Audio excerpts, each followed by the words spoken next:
Hello, everyone. Cecil Martin here. Hey, this is Hunter Henry. What's up, man? This is Max Crosby, part of Raider Nation. Hey, this is Ross Tucker, former NFL offensive lineman. Hey, it's Tyler Lockett of the Seattle Seahawks. Hey, this is Jerry Judy, wide receiver for the Denver Broncos, and you're listening to the 14-Yard NFL Podcast.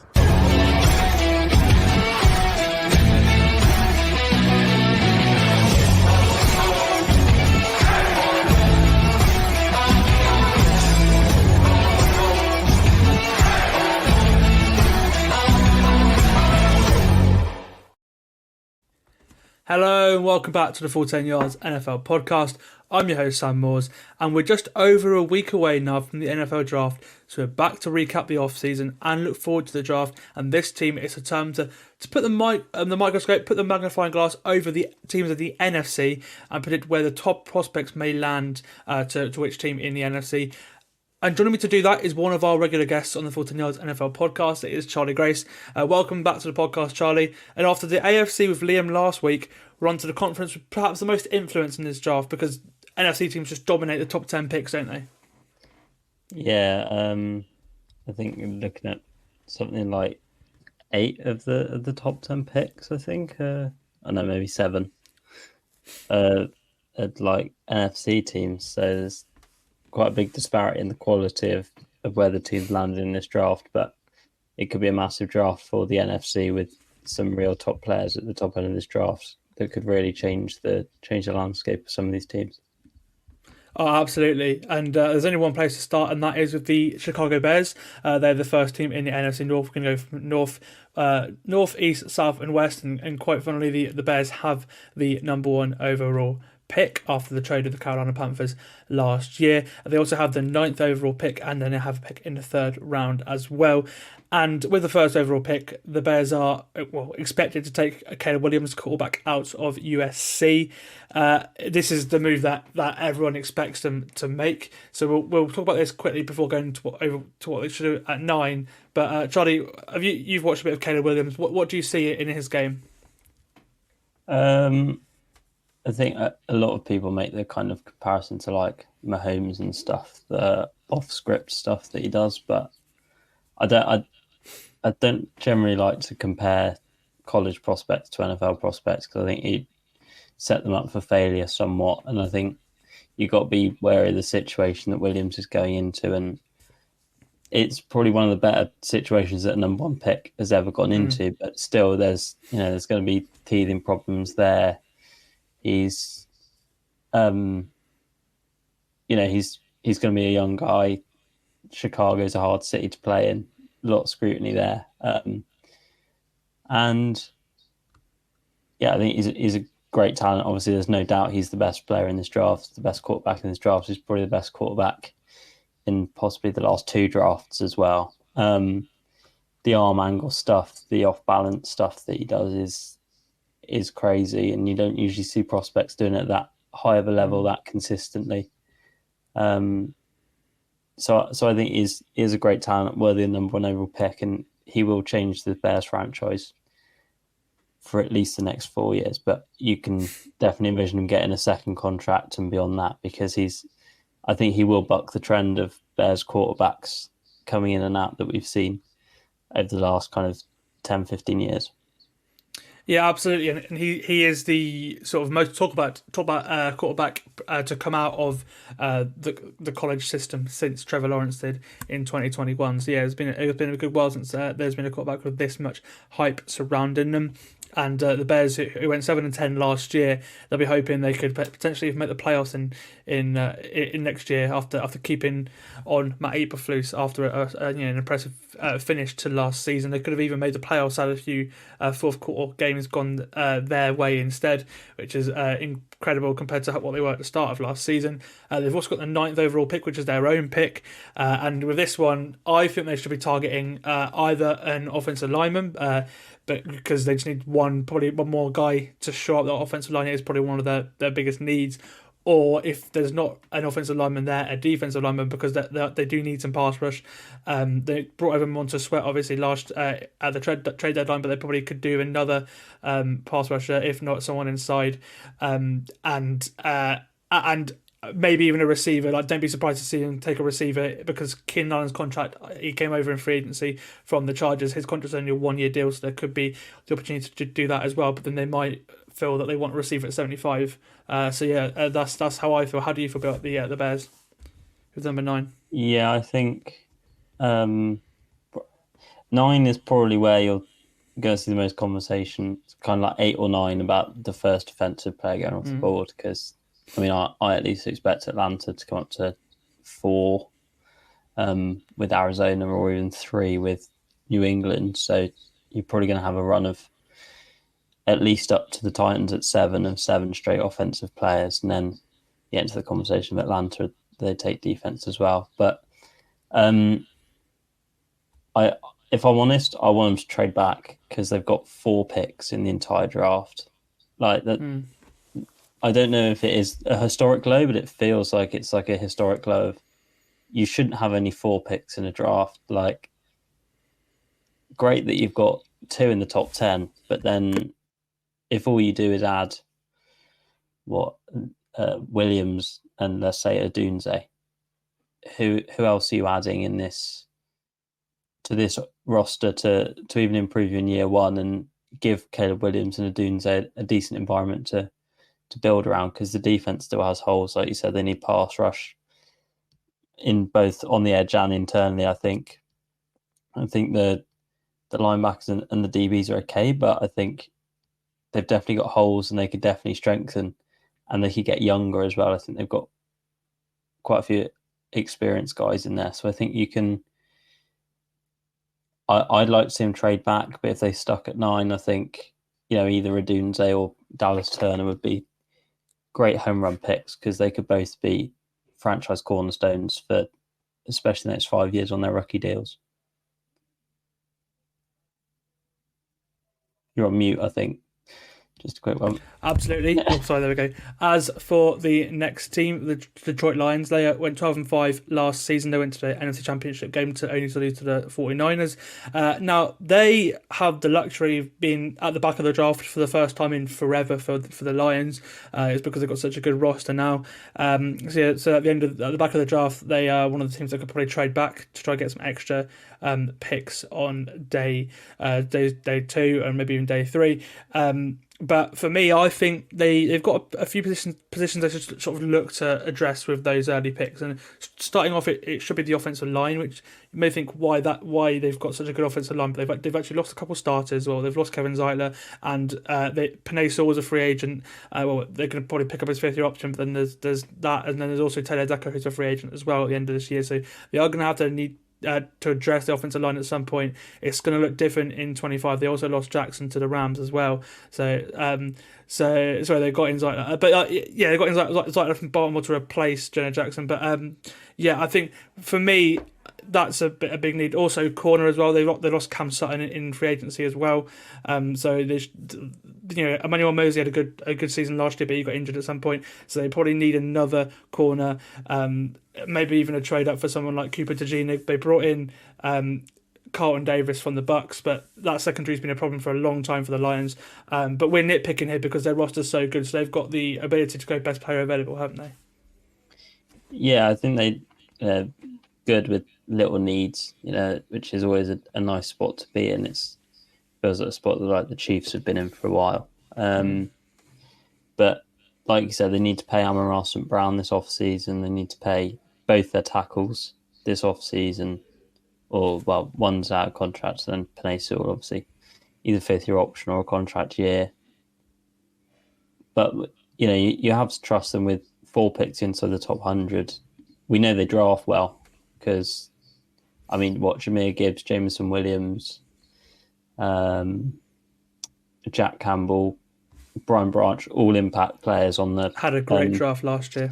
Aiden Hutchinson as well, all great impact players on that defense or offensive side of the ball that they've all taken the first 2 rounds, and then there's no reason not to trust them in that sense. And I think I had QB as a little like need because Goff is out of contract this off season. I think they've got a ceiling with Goff probably, and that's not going to be a Super Bowl win. And as a couple of these players, like Aiden Hutchinson, grow a bit older, get nearer to needing to be paid, you're going to want a QB that can get you over the edge, and perhaps they look for that next off-season in free agency. I had a little gander at the QB market, but I didn't have an extensive look. I don't think it's amazing. I don't think there's necessarily a guy that's going to get you over that hump, but it's probably going to give you more of a chance than Goff if you surround him with more weapons. So I think QB is definitely a sneaky pick, maybe at that 61, 73 range that they've got in the middle of the draft. They also drafted Hendon Hooker last year, of course. That's on day 2, so they've got him as well coming back from his injury. Let's say Goff ends this year and then you play Hooker. He's about 29 and is getting his first start. So there's still not necessarily a long-term plan there, I wouldn't say, with Hooker because of his age. So I think QB possibly a sneaky pick, but like I said, they can go BPA if they need to or trade back if they want to.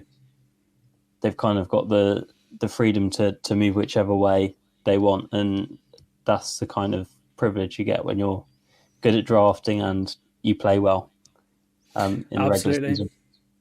Another team that had a strong regular season and game in the playoffs is the Green Bay Packers. They got to the divisional round, went 9-8 after a strong end to the season, where looks like they've found their quarterback, their successors at Aaron Rodgers in Jordan Love. Now the Packers, they have got 5 picks in the top 100, so it's going to be a very interesting draft for the Green Bay Packers. 2 on day 2, 2 on day 3 after their first round pick, which is number 25. Now for Green Bay, they've lost they've lost 3 starters on their offensive line, so that's for me is a glaring need. You may even have to have a couple of picks because they've not really addressed their positions either. So I think they normally go defense in the first round, and that's always a possibility with Gutekunst. But for me, I think they should be targeting the offensive line because they've moved on from David Bakhtiari, they've lost John Runyon, and they've lost Josh Nijman to Carolina as well. So I think for me the offensive line is where the Packers need to go, and being at 25 as well, there are going to be some players both on the interior and at tackle available there for them, isn't there? Because it's such a good draft on the offensive line.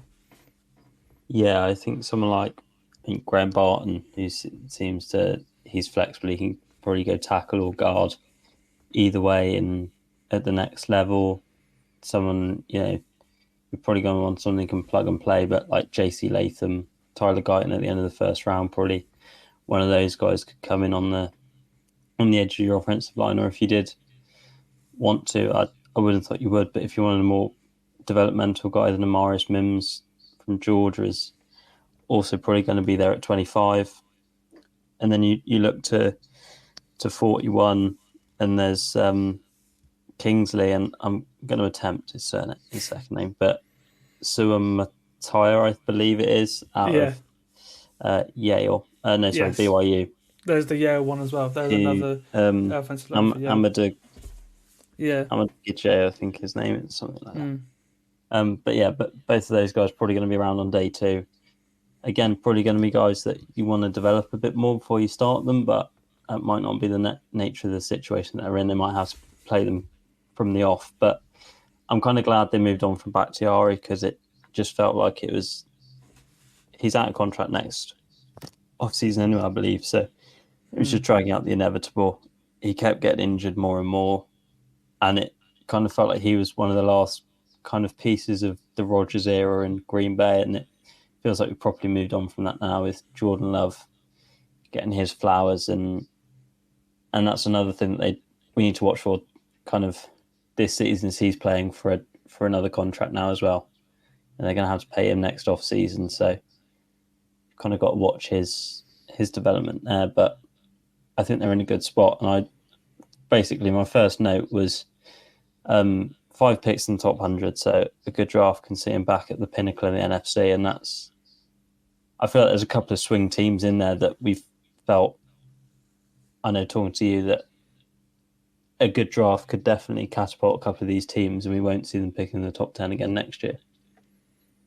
Absolutely. And with the Packers as well, don't be surprised to see them go defensive back in the second or third round either, because Eric Stokes might not pick up his 5th-year option, and then you've also got Jair Alexander, who they can easily move on from as well, and his big contract as well. So they're probably going to look to change their defensive backfield, their secondary next year at least. So they could draft ahead in the because they've done so well in the draft the last couple of years, drafting guys in day 2, day 3 that they may look to go corner at some point as well.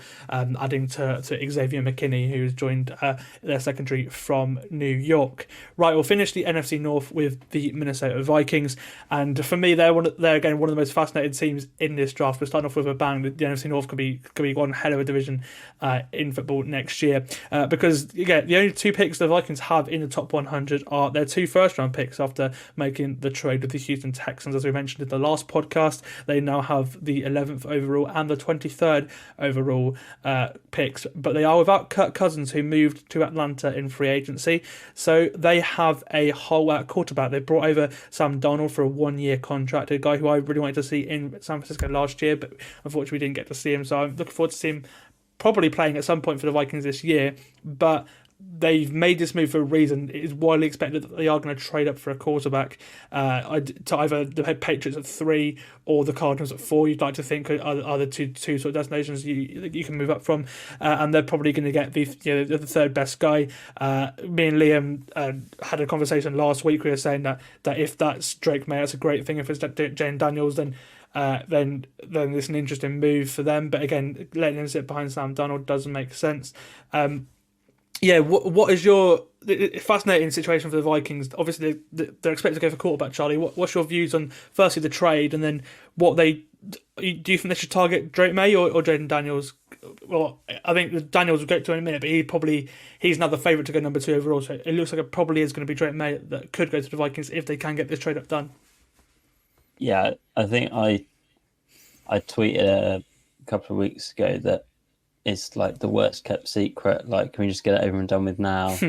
The Cardinals send 4 for 11.23, a first in 2025, and then some kind of mid-round shrapnel as well to boot. But ever since they made the trade, it's like my first thought when they made it was like, oh, okay, so they're just gearing up to move up further. And I think a lot of people had the same thought, but they have to get to 3 or 4, because I don't see the Chargers trading out 5, because I think they're going to be in prime spot for either Marvin Harrison or Malik Neighbors, whichever one. If the Cardinals, for whatever reason, stick and pick, whichever one doesn't go to the Cardinals will go to the Chargers. And if it's 4 QBs in the top 4, then they're going to get Marvin Harrison, who can change their offense dynamically at wide receiver, which is something they've been crying out for. I think Keenan Allen and Mike Williams were great, but they weren't dynamic game changers, a bit like Marvin Harrison is.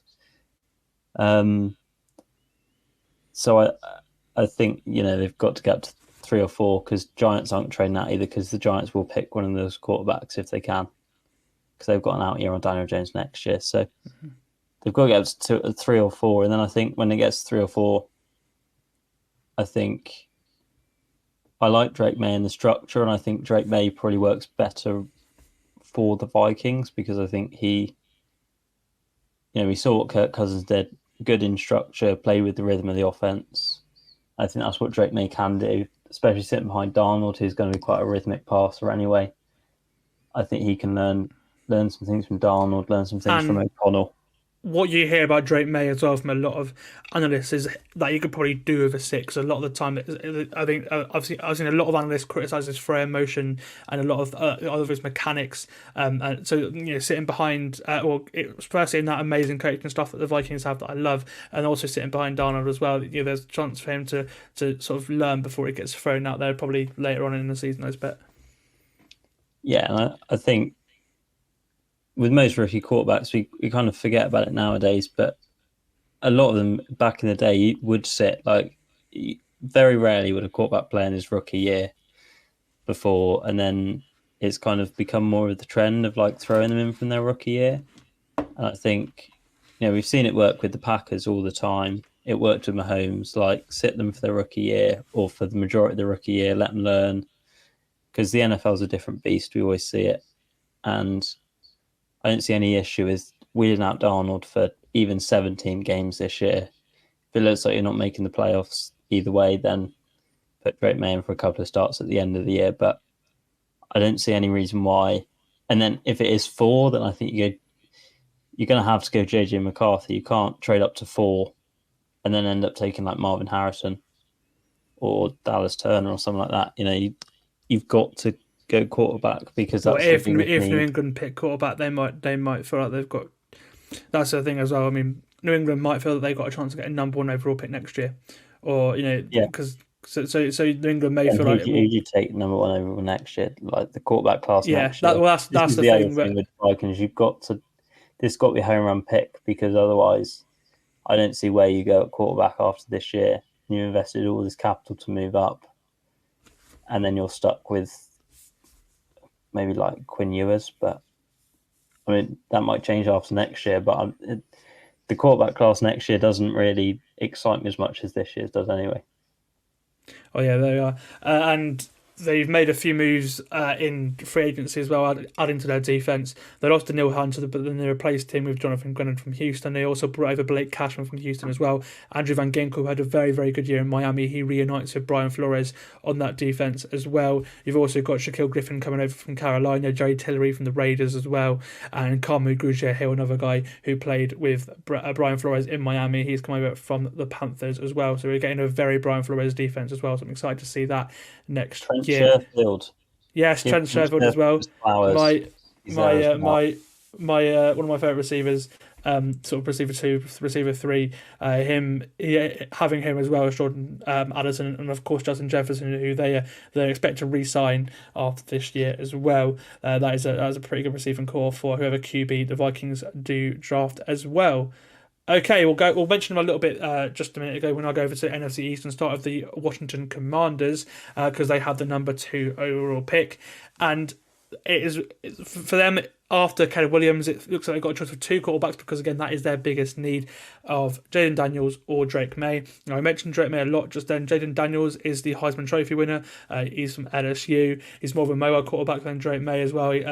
And for me, I think with the addition of Cliff Kingsbury as offensive coordinator there, with also the fact that they've brought over Marcus Mariota as the current starter as well. For me, this is the move that makes sense the most for the Commanders at quarterback. They moved on from Sam Howell. He went to Seattle. And they've added a ton of free agents, the likes of Austin Eckler, Bobby Wagner, Jeremy Chin, a lot of players in defense. Olamide Zacchaeus in there as well from the Falcons. And they've added to the offensive line too. But yeah, for me, I feel like from everything we're seeing and from what we're hearing, and also just by the guys that Washington have brought over this year before free agency, it seems like they're going to go for Jaden Daniels, just putting parts together. How do you feel about that?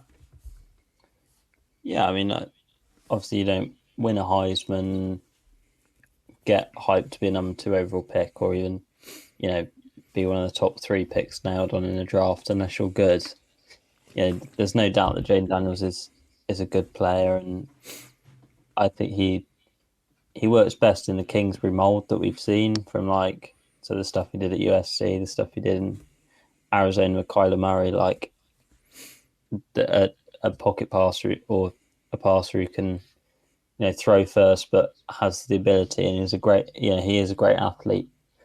You see him do the stuff with his legs and the off structure stuff, or the off-platform stuff. He's really good at that. So it makes sense for them. And I like away from kind of Daniels as well in this draft, I like the fact that Washington have got 6 picks in the top 100. So, if you get Daniels, you've got a great receiver class. You can surround him with a couple of talented guys in the kind of 2nd and 3rd. You've got 2 very early seconds as well. So, 36 and 40, that's the top 8 picks in the second round as well. So you could even package those 2 up and move up and go another guy at the back of the first round as well, if you feel like there's someone you really like as well. So they've got a lot of flexibility. And I was going to say as well that they've added to the offensive line I expect because of how bad that unit was last year, that somehow it was getting killed everywhere. They might not be done there. They probably want to add another couple guys as well. So don't be surprised if they have offensive linemen either with one of the 2 seconds, or if they trade up to get a guy as well. I'd expect them to address the offensive line early. Yeah, and I think their other big need, edge, or just basically just front, defensive front players, because you lost Chase Young, Montez Sweat, Deron Payne's still there, I think, but probably getting up. He's not getting any younger. So you need some game change on that front, especially with Dan Quinn as well, defensive guy. He's going to want to get pressure up front, probably run the ball. He brought Dante Fowler over from Dallas, and they've also signed Cleveland Farrell, but those guys aren't Pro Bowl talent anymore. Like Fowler, in Fowler's case, they're just sort of average NFL starters. So I agree with you there. Yeah. Yeah, and then obviously you've got. I like the Allegretti and Biadish signings. I think they're really good interior signings on the offensive line. And then, like you said, maybe go get one of these top tackles, 36 and 40, to jump to, maybe 24 or something, and try and jump the Packers or something like we were saying to get one of these tackles before 25. If there's a draft where you need a lineman or a receiver, this is an incredible draft for you, because you're like a kid in a sweet shop. You're spoiled for choice. And those are the two big needs of the Dallas Cowboys too, the winners of the NFC East last year. They their Super Bowl window has caught up with them really, because they've lost a ton of starters and not really brought anyone in at all over free agency. They've also got big free agents, and the likes of CeeDee Lamb, Dak Prescott, Zach Martin, DeMarcus Lawrence, and also Micah Parsons, who he's not a free agent, but his contract's in a position where if you do feel like you could get a massive deal for him, I wouldn't be surprised to see them trade him either. So there is that too. They've got some. This Dallas team.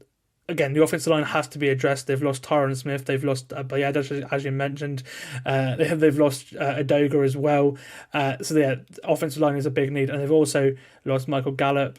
They've lost Tony Pollard to Titans as well. This Cowboys offense is suddenly working a lot worse than it was last year. Than it did last year. So, certainly offensive line and receiver are two positions they need to target, as well as probably defensive back in the second round. How do you feel about them? Yeah, I was looking through the ESPN, and I was like, this is a really a bad team. There's nothing really that excites me. It's because they've lost so many starters. Them and the Ravens are the two biggest down arrows of this offseason, 100%. Yeah, Dak, obviously he showed us a lot more last year. He's a lot better last year than he was the year before. But he's lost weapons. CeeDee Lamb, reports come out today that he's not going to go to the voluntary off season he wants an extension, a bigger deal than the 5th year option. Like you said, you lost Tony Pollard. There's nothing that excites me about this team offensively. And defensively, it kind of feels like they wheel out the same group every year, and they kind of get the job done. They keep things close, but they're all aging. They're getting older. The only free agent notable that they added was Eric Kendricks, who was not very good in LA last year, if we're honest. Your two younger, or defensive, playmakers on the front, Mike Parsons and Adigizua, are both in contract years. There's no chance that you can pay all of their guys that are in contract years this year. So if anything is to happen, they're going to have an absolutely incredible draft and somehow manage to go on a run this year and make something happen. Or I think they're going to be a team in a complete rebuild next offseason, because they're going to have to blow this whole thing up and rebuild again. This will probably be the last year of Mike McCarthy as well there. I wouldn't see him sticking around for a rebuild after this year. And they're in that annoying position of being in the early 20s as well. So it's they don't have enough capital to really move up to make a big play. You can trade back, but that's not really going to give you a splash play either. So I don't really see where they're going as a franchise at all at this point. After the way Dak Prescott played last year, though, at least help him out a bit and protect him because of the players he's lost on the offensive line. I think that's what they should definitely do. And again, at 24, like with the Packers at 25, there are going to be players there to do that. So I think that's where they should go straight away, and then probably receiver with the second round pick as well, because there will be someone there in the second round. Another team that is just so many question marks around them, despite them going 11-6 last year, it's the Philadelphia Eagles because of the way they imploded at the end of last year. They're another team that have lost quite a few players, but they've also had a very active free agency, bringing back the likes of CJ Gardner-Johnson, signing Bryce Huff from the Jets, of course, signing Saquon Barkley from division rival Giants as well, and then a couple more moves at linebacker. Yeah, the Eagles are fascinating because realistically, if you look at their roster, they probably should go for a corner, but they never draft corners early. It's a very, very good corner draft, especially at 22. You're going to get a good corner there. But Howie Roseman, he's very much like trenches, best player available kind of picks, maybe even a trade up, which we've seen him do plenty of times before. Now the offensive line, losing Jack Driscoll to Miami, of course, Jason Kelce retiring is a massive loss. You've got Cam Jurgens that'll go and play there, of course, as well as signing Matt Hennessy from Atlanta as well. But the offensive line that's the Eagles. That's their bread and butter. They always have to drive ahead at position. So I'm fascinated to see what they do. I think they should go for corner, but history tells us they probably won't go for a corner. Offensive, defensive line, or maybe even just the best player available. Potentially a receiver, but they've just paid Devontae Smith today, so who knows what the Eagles are going to do. Yeah, I have probably O-line, edge, and DB as their kind of needs. I think they added some edge guys like Huff and Aquara, are good additions, but you're probably going to need more if you're going to do anything exciting. I expect they're probably looking for a Nolan Smith now. That's probably his time to shine, I'd say. That's what they drafted him, at the back end of the first. Now after sitting behind a few players, I think now that's his time. But again, because their roster's so good, it's quite hard to pinpoint needs other than cornerback, you could say. Yeah, and the problem for Roseman obviously is that there's no elite Georgia defensive player here that you can pick.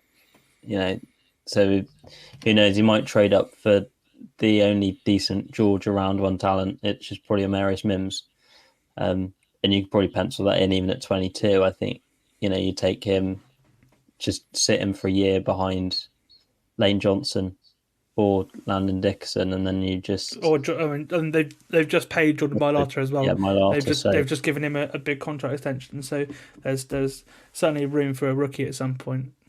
Yeah, I think there's nothing wrong with just kind of sitting Mims in there. He's going to need a little bit of time to develop. He only played something like 8 times in college, or 11 games, something like that, which is crazy to be given first round talent or first round shouts in that sense. But I think at 22 is not a bad range. I don't think you're necessarily reaching on Mims, especially with the potential that he's got.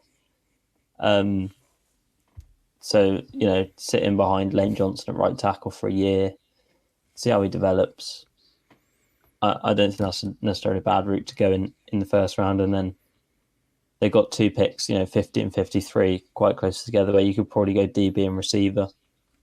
And then you've kind of fleshed out your needs pretty early in the draft. And then you have the opportunity to go BPA after that.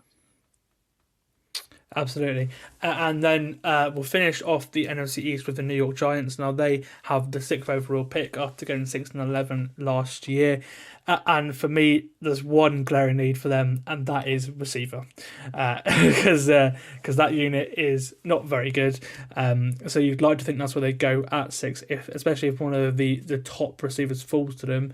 But they've also, again, the offensive line could do the shoring up, just adding an extra guy, like we said with Chicago. That is just adding one extra guy to the likes of Andrew Thomas and Evan Neal, who they hope they can probably get a turnaround from, going into next year. But then you mentioned it earlier. If a quarterback is there, so if one of the top 3 guys is there, then they could go for him because as you mentioned earlier as well, there is out for Daniel Jones at the end of next season as well. Now, before free agency, there was a big need as a pass rusher as well. That's sort of been addressed after bringing in Brian Burns from Carolina for a very, very good.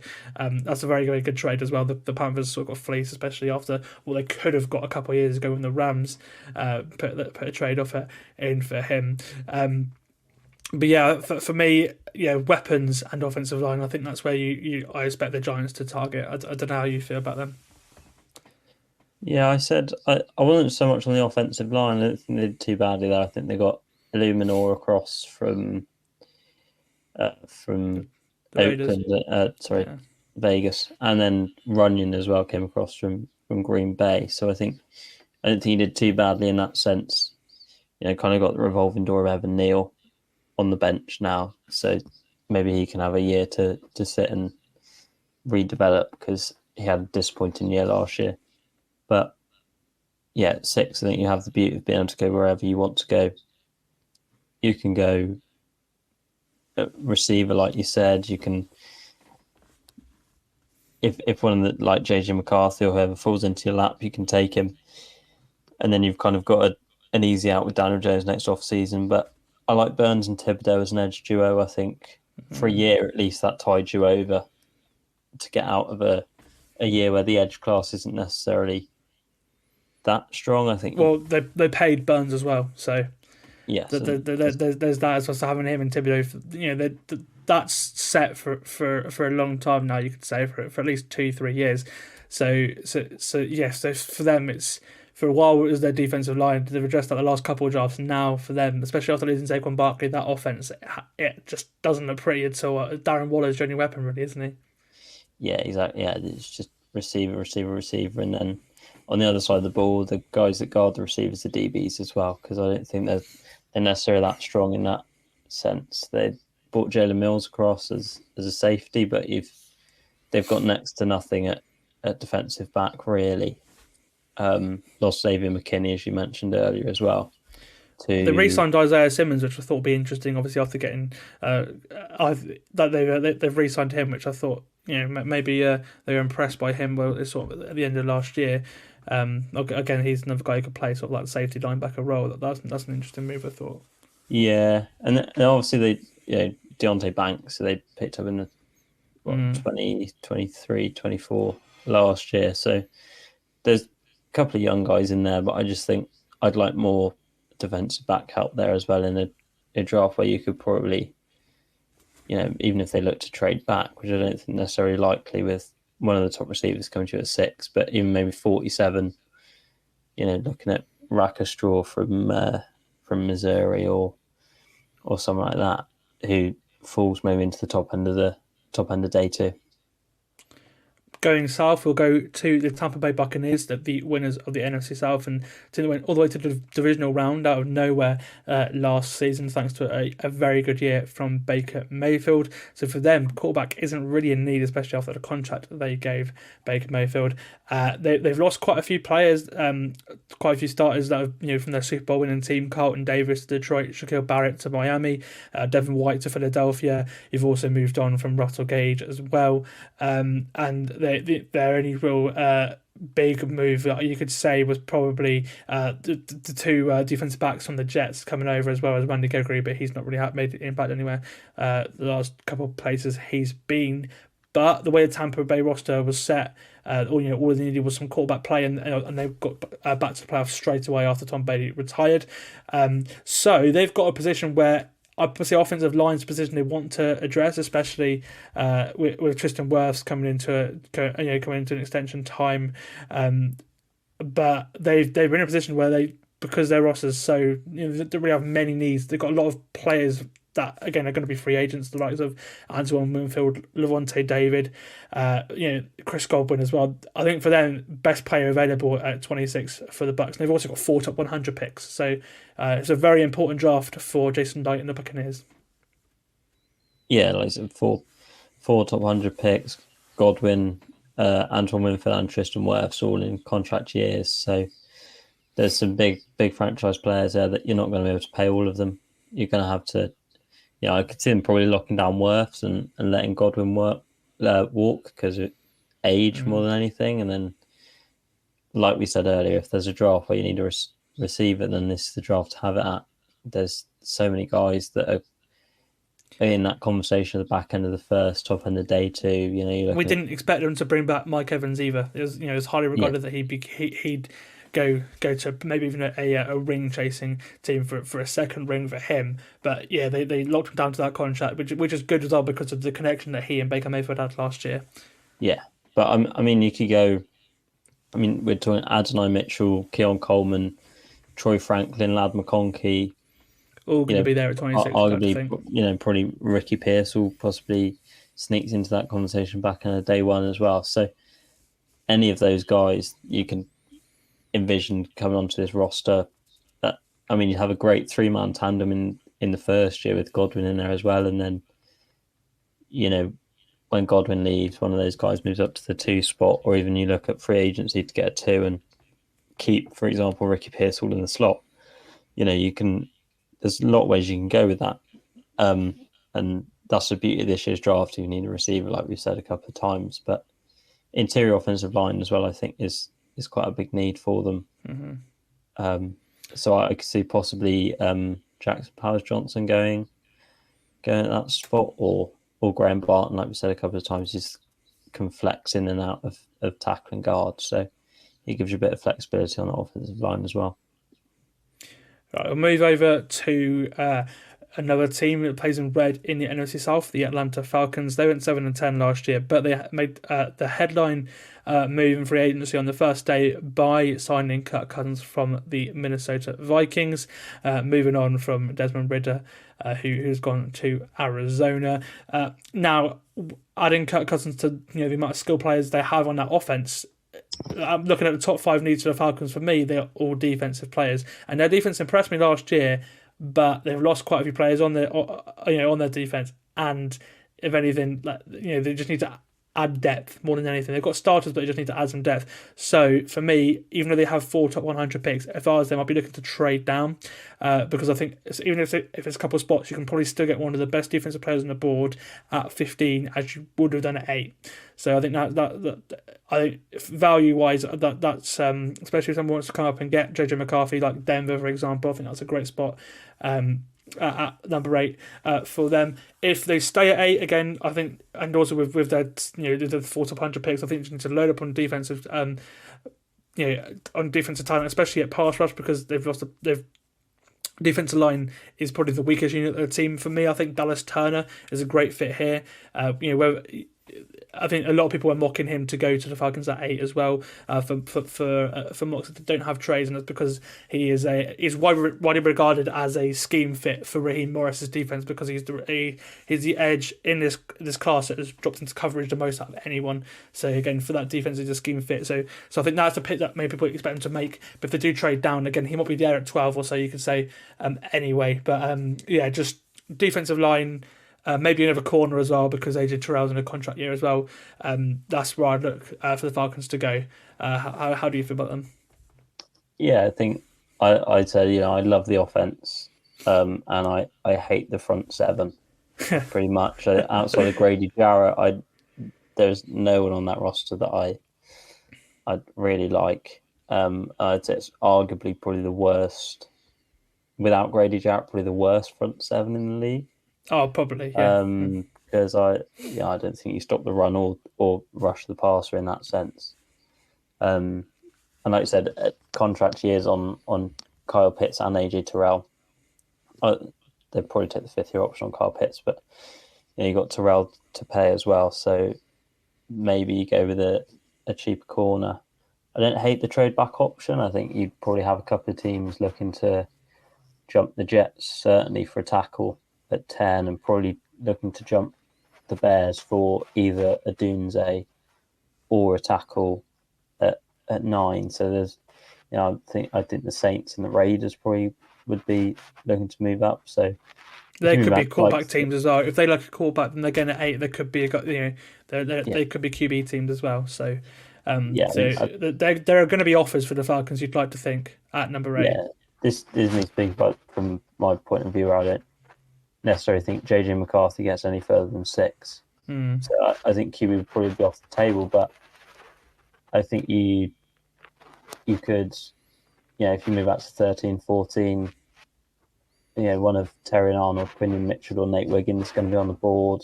Jared Verse will probably still be on the board. Liatu Lars will probably still be on the board. One of those two guys. So you're going to get either a good edge or a good DB there. And then you look at kind of 43, you're getting into kind of linebacker range. So you can get some additions on that front seven and actually try and make a difference rushing the passer. Yeah. The other team that you could say probably has a worse front seven than the Falcons is the Panthers, but again at linebacker they're pretty good, so they're probably comparable. They went 2-15 last year, but they don't have a first round pick because they traded it to the Bears in the trade up for Bryce Young last year. But they do have the 33rd and 39th pick in the second round.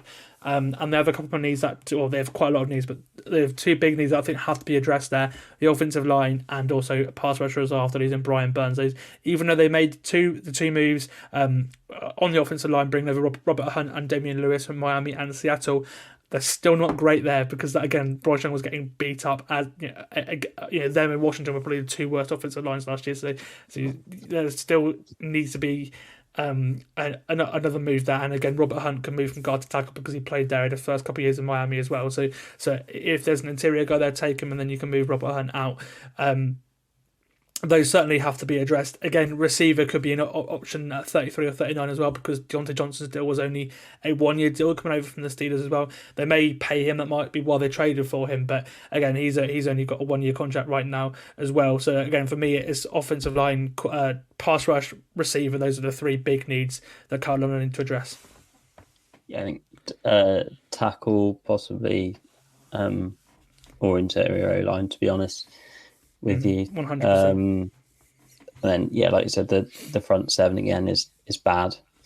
Even Jadeveon Clowney's now getting old. You've got Caleb on Chason, who was kind of a bit part rotational guy in Jacksonville his last couple of years. They've got a great DB group, at least. They lost Jeremy Chin, though. Yeah. They lost him to Washington, but yeah, and Dane Jackson as well. Yeah, but it's okay. But yeah, but it's not a need as offensive line, pass rusher, and again probably a receiver as well. Those are the three big ones. Yeah, and I think, like we said, again we've said it too many times now, but 33 and 39 are going to be prime positions. You can still get a good tackle and a good receiver at those spots. Like, they don't necessarily need to move if they love a guy. Then package those two deals, move up. And then get the, let's say you take, Keon Coleman at like 29, you wait to 65 to look to see what the offensive linemen look like on the board.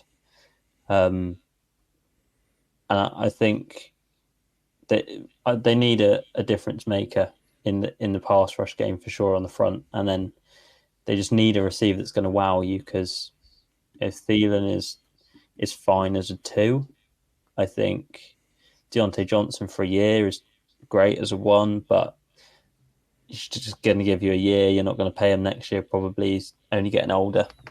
So, like we said, someone like, Adonai Mitchell or someone on that outside could be a great wide receiver 1 option long term. And JC Horn needs to be paid, or exactly, yeah, even a 5th-year option at some point soon. And if there is a pass rusher that you fancy at the back of the first round, maybe someone like Latu or Verse, or one of those guys falls, and you can again package 2 picks up to go get one of them as well, because again, that is a glaring need too. Again, with the next team in the NFC South, the final team, the New Orleans Saints, again for them, offensive line is a huge need, especially with Ryan Ramchik's contract running out next year as well, or certainly the ability to move on from him. That there is, this Saints. This feels like this is the beginning of a massive tear down of the roster for the Saints, because they weren't very active in free agency, only bringing in 3 guys: Chase Young, Willie Gay, and Cedric Wilson from Miami. If you look at the players they're expected to lose over the next year or two, you've got Juwan Johnson, Rashid Shaheed, Peyton Turner, again, they've got a decision on his fifth-year option. Alvin Kamara, Taysom Hill, Marshall Lattimore, Ryan Ramchick, and they're in cap hell as well. I think, for the Saints, for them, this team is probably one of the worst rosters in the league, or certainly, if not next year, the year after. So I don't really like the idea of taking a quarterback here, even though Derek Carr wasn't very impressive in his first year in New Orleans. For me, offensive line is the biggest need. They didn't really address it in the offseason. If anything, they lost guys on the offensive line, Pete and Trey Turner, going to free agency. So for me, offensive line here at 14 makes a lot of sense. And if there is a corner you like, especially with Marshall Lattimore probably expected to leave in the next year or two, then again, it's prime spot for a corner as well, isn't it? Yeah, and I think the Saints free agent additions kind of epitomise where they're at right now. It's like Chase Young and Willie Gay are both like... But they're both 1 year deals as well. So Willie Gay's getting older. He's not, going to break down barriers. Chase Young hasn't really lived up to the number 2 overall pick, hype. On his third team now in the space of about 5 months. So he's kind of pinballing around now, just getting paid as and when he can. More so his reputation where he went in the draft more than anything you'd say. And then they have so many needs. I just hate this roster so much. It's just like nothing to excite you. There's like, do you trade back from 14? And only 2 top 100 picks. It's certainly a possibility. But with how littered the roster is of holes, it's just, again, for me, I you could probably say the 3 sort of rosters that I feel the least infused about in the league are probably the Saints and Broncos. So obviously Sean Payton's new team and his old team, and the Patriots. I think these are the 3 rosters that I feel the least infused about, like the direction they're going at the minute. And at least with the Broncos, that they're that's the start of their TED on the Saints and the Patriots. For me, it's just I don't know what they do. Again, there's so many holes. It's probably the end of this regime. You'd like to think. I don't expect Mickey Loomis and Dennis Allen to last much longer, as well as they've got Jeff Ireland in that front office as well for New Orleans. This for me, I don't know what they're going to do, but they always go best player available. But for me, offensive line is just so much of a need that I'd probably say that's the main thing for them. Yeah, and Ryan Ramchick as well can't stay fit. Exactly. He's walking on peg leg at this point. Yeah, so that moving on from him next year probably is likely. You'd like to say so. That's with the Saints. They're certainly going to be an interesting proposition next year. Almost made the playoffs this year, but they're losing a massive bunch of players again. I don't think that's going to be likely this year. Yeah, they're one of those teams like they don't have anywhere near enough capital to move up. They're, if they stick and pick at 14, I think that's the least enthusing option of any of them. I think you've got to trade back, accumulate some picks. That's probably the only way that you kind of fix this thing. They've got loads of picks in the hundreds. After 150, they got loads of picks, but you're not getting. Even if you hit on like 30% of those picks, you're not changing the way that this thing's going. And I think they're probably surefire for at least a top 8 pick next year. In a little early prediction, you'd probably say. Certainly. And then we'll finish off with the NFC West, and we'll start with the Arizona Cardinals, who have the 4th overall pick. They also have the 27th in the first round too, after trading down with the Texans in last year's draft. And they've also got 35 as well, as the top 3 of their 6 picks in the top 100. We discussed it earlier in the podcast. It makes sense for them to trade down, especially for a quarterback needed team. But if they do stay put, again, it's probably the most obvious thing that they should do, and go after the best receiver in the draft, whoever they thought may be, whether it's Marvin Harrison, Malik Neighbors. That's what they should. If they don't trade down, that's what they should target. I feel like they could probably trade back up because their general manager, we saw it in last year's draft, he loves a trade. I wouldn't be surprised, especially if there's someone they love that's there at sort of 8, 9-ish available. You could probably trade down from 4, then trade back up to 8 with Atlanta, for example. That's what he did last year to go grab Paris Campbell.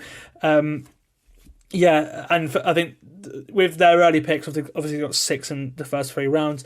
I think they need to address receiver and offensive line early, because I think I like their defense. The defense played very well for the talent on it last year, and again I like Jonathan Gannon. They added to that defense as well. The likes of Sean Murphy Bunting, DJ. Jones coming over from Chicago as well, as well as some other players on that defense. I think for me, offensive line and receiver are the two biggest needs, especially after losing Hollywood Brown to the Chiefs. Yeah, I had those two as my biggest needs as well. I think I love Sean Murphy Bunting edition. I think he's quite an underrated player. I really like him, but I was looking at the players who got out of contract. Like 3 tackles are going out of contract. Buda Baker also out of contract. Kaiser White and Zayvon Collins out of contract. So you're losing like your entire kind of spine of your defense and all of your tackles pretty much, other than Paris Campbell. So they've got the cap room to pay some of them, which is because they've got a lot of. So it's not like they may even re-sign all of them, but because the Cardinals are still in their rebuilding phase. For me, they're still a couple of years away, but they smashed this draft, and I think they can certainly get sort of 6, 7, 8 wins next year. Well, I said that you got 6 top 100 picks, and then you've got 104 as well. So you're going to be able to get a decent player in that range as well. And then I can see them trading back. So you get 11 and 23 from Atlanta. You've gone from having 2 first-round picks to having 3 first-round picks. Yeah, so going trade up again. Yeah, trade back up. Yeah. Maybe from 11 to, let's say, we were talking about it with Atlanta earlier, trade up to 8, leapfrog the Jets and the Bears, and go and get like a Dunze as like, you missed out on Marlon Harrison neighbours, but you get a Dunze and you're not feeling too bad about yourself. Or if the Titans don't go for Joe Alt, then Joe Alt could be there as well. So Pashanu, Fuaga, Troy Fatuanu as well. All those guys are going to be there. So you kind of got the pick of the bunch, or you stay at 11, take like Verse. If Verse falls, you've got a great edge option. But I wrote in my notes, if Monty Austin-Foot smashes this draft, then you give Gannon a great chance to build on a good 2023. And in an NFC that's still feels like it's a bit in limbo, there's not necessarily a runaway pack. I don't see there's any chance they can't at least contend for the playoffs fairly deep into this season with a fully healthy Kyler Murray as well. Okay, from one of the lowest picks in the draft, one of the later picks in the first round, the San Francisco 49ers, they have the 31st pick in the first round. Obviously, they lost the Super Bowl to the Kansas City Chiefs in February, and this is probably the last year of their Super Bowl window with what they have, because again, they've got a lot of expiring contracts, the likes of Brandon Ayuk, Travarius Ward, Dre Greenlaw, Talanoa Hufanga, Aaron Banks, you've got Nanor, and then you've got Juwan Jennings as well. They're all guys that could move on in the next year or two. You've also lost the likes of Eric Armstead, Javon Kinlaw, Sebastian Joseph Day, Cleveland Farrell. That's 4 defensive linemen just there. So that's something they could target in this draft. Offensive line as well is a need, especially again with Banks going into free agency next year as well. But back of the first round 31, again they could trade down because the team may want to come back and get a 5th-year option on a guy. So cornerback is probably their biggest need, especially. But there's offensive line, defensive line. I think they're the 3 positions to address, but because or maybe even a receiver with the situation that's developing with Brandon Ayuk at the minute. But with the amount of players they're expecting to lose, they could go in any direction, couldn't they? Really? Yeah, I think I read this is their still a top team, but they're aging, and this is the last year of their window, probably strangled a bit by cap, so they're going to have to let go of quite a few of these guys. Ayuk probably going to have to be let go of as well. So I definitely see him taking a trade back option, or that's probably the most likely scenario at this point for them, I think. So I don't think, if you had a top receiver, I don't really see where that takes you long-term thinking. I think maybe in the immediate future it helps you, because even if you keep hold of Ayuk, you've then got Ayuk, Samuel, and like an Adonai. Because the amount of players you're losing on defense as well. That's the thing. They need to address defense at some point, because the free agents they have, like losing, Ward, Greenlaw, and Hufanga potentially. That's again like you were saying earlier. That's the spine of with Arizona. That's the spine of their defense. There's three, three players who are all pro level. Well. Yeah, they're all going as well. So you're losing your top two corners, your top safety, and in a draft where, it's probably not the draft you want holes at corner necessarily, but someone like, I'm sure a Rackstraw or a McKinstry is going to be there at TJ Tampa maybe as well. Or you trade back and you take one of those guys. But I think they're still in their window. Like, by no means are they a bad team. They're probably still one of the top teams in the NFC, if not the entire NFL. But it just feels like it's kind of their last chance. This is their last attempt at actually going and getting a ring before. Yeah, similar to the Cowboys. Again. So the Niners next year will look probably how the Cowboys look now. You could say that's the sort of the way their roster will shape up. The Rams are going in the opposite direction. They are about to have their first round pick since 2016, the 19th overall, one of their 4 top 100 picks. And I'm fascinated to see what they do with this pick, because obviously it's the first one that Les Snead has had in 8 years. The biggest need you could probably say is the defensive line after the retirement of Aaron Donald, and you're going to have players like potentially Johnny Newton there, potentially Byron Murphy. Again, there are other defensive linemen as well that could slot in there. Offensive line's always a need with the Rams. They've done well, like they did last year to sort of master talent. They've also brought in Jonah Jackson from Detroit, as I mentioned earlier, but I wouldn't be surprised to see them go there either. But yeah. With the amount of success they've had in later rounds, having a first round pick is sort of difficult to point where they go. This one, isn't it? Yeah, and they're in that kind of awkward range at 19, where whenever I've done a mock draft on PFF or whatever, I kind of get to kind of like 12. I generally just go for a Broncos trade back with one of the cornerback needy teams, and then I'm lost from 13 to about the 22.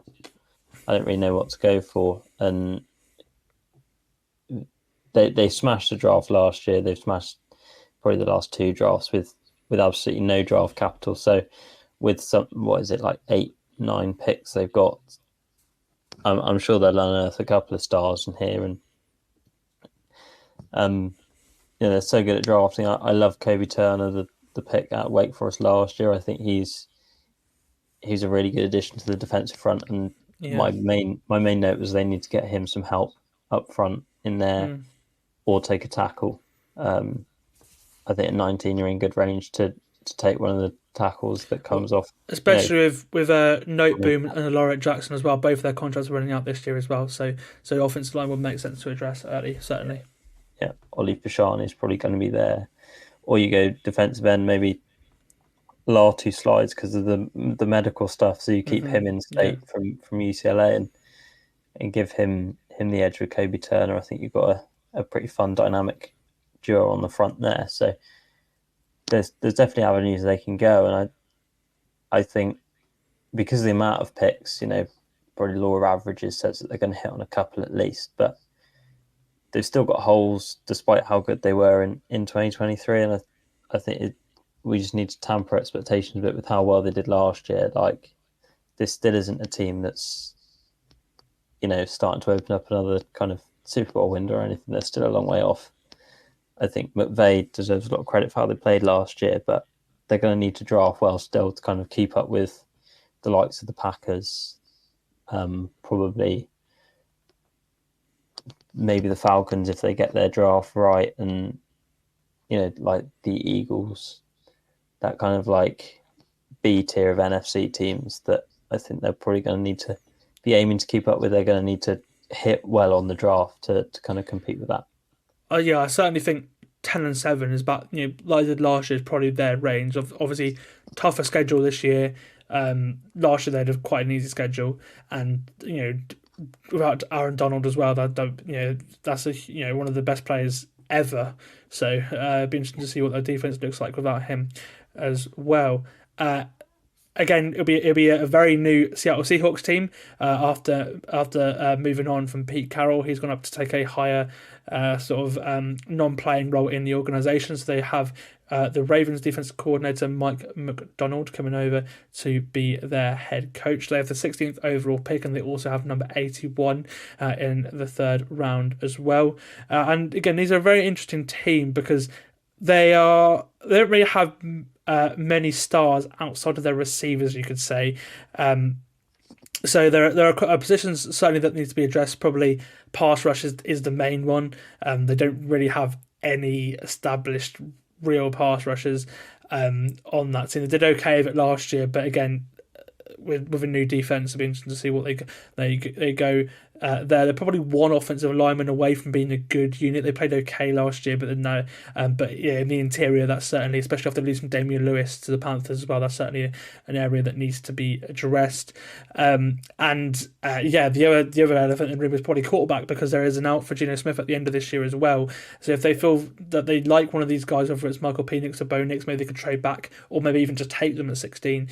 The Steelers have plenty of options, but defensively, just defensive, offensive line, and in round 3, linebacker and safety, you'd probably need to have a look at as well, because they've lost quite a few guys in those positions. Yeah, I think the lack of a second round is a little bit worrying. I think they've only got 2 top 100 picks, got 102 and then 118, 16 and 81. Yeah, there's quite a range there. There's not many picks. And I think Mike McDonald, I said it to you earlier today, is a home run hire. I think they smashed the hire out the park, and their defensive personnel's good. Yeah, they're gonna do well and fit into that system. But you probably need an elite pass rusher, which at 16, I think maybe not going to get an elite one, but there's going to be a good one on the board, more than likely. Especially if Latu falls, as you said, because of the medical. Before he came to UCLA, the other sort of star UCLA pass rush that's come out of the draft recently, Jaden Phillips, they both retired medically from football, then came back. They swapped around, and they did the reverse transfer portal move, I think. If he falls, and again, this is a perfect spot for him at 16. It's the same Baltimore defense that the Dolphins and Anthony Weaver, their new defensive coordinator, run, and he's a guy that's been heavily linked to the Dolphins as well. So at 16, if he's there, that is a fit for that defense certainly as well.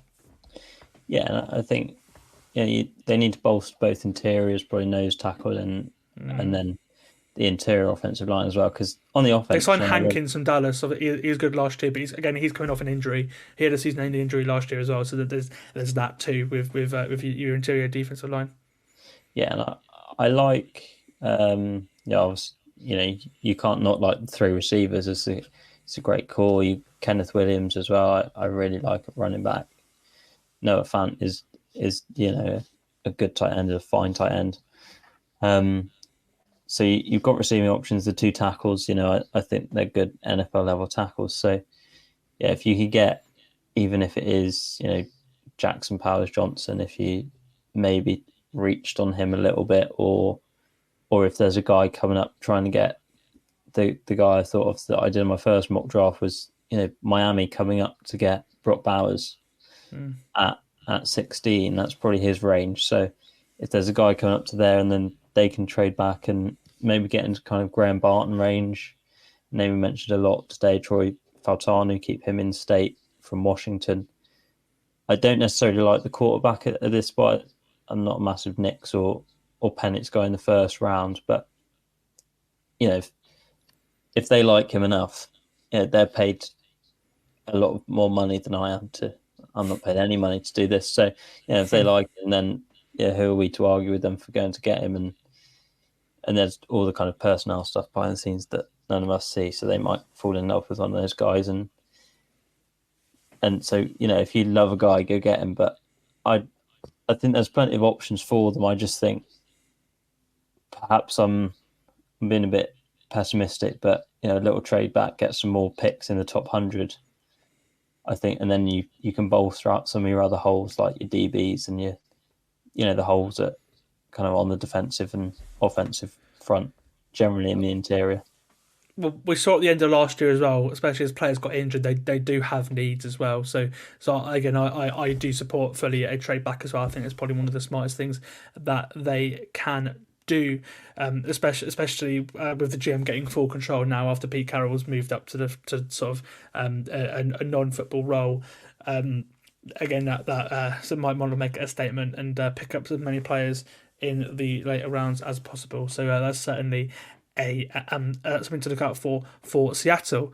Well, there we are. We have gone through both all the teams in the AFC and the NFC over the last week or so, looking at team needs and fits for every single team. And again, that we've completed that little recap. So thank you for both Liam and then Charlie today as well for joining me on the podcast. It's been great to have you on, mate. And then later in the week we're gonna have a mock draft as well. So we're gonna have a mock draft this weekend. Me and Liam are gonna sit down and do a mock draft before the draft as well. So that is what's coming up next before the draft. There may even be another podcast next week before the draft as well. So plenty of content coming up before the draft. We're only 10 days or so away from the big event, the 3-day event in Detroit as well. So it's getting there now. It's come around really quickly. I didn't expect it to come around this quickly. It's normally the draft's next week, so the week after it is normally.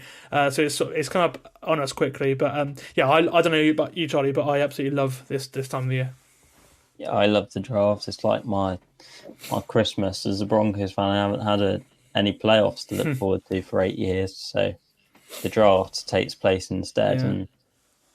And I just love the fanfare around it. You sit down, you have a little mock draft Monday, you watch some people do some mock drafts, the analysts talk, you get excited about a whole new group of talents that come into the league, and then you get the likes of you get your Burrows who change franchises, and it's just such an exciting time, and it's one of those special things about American sport that you don't necessarily get here in the UK. So even more adds to the fanfare, I suppose.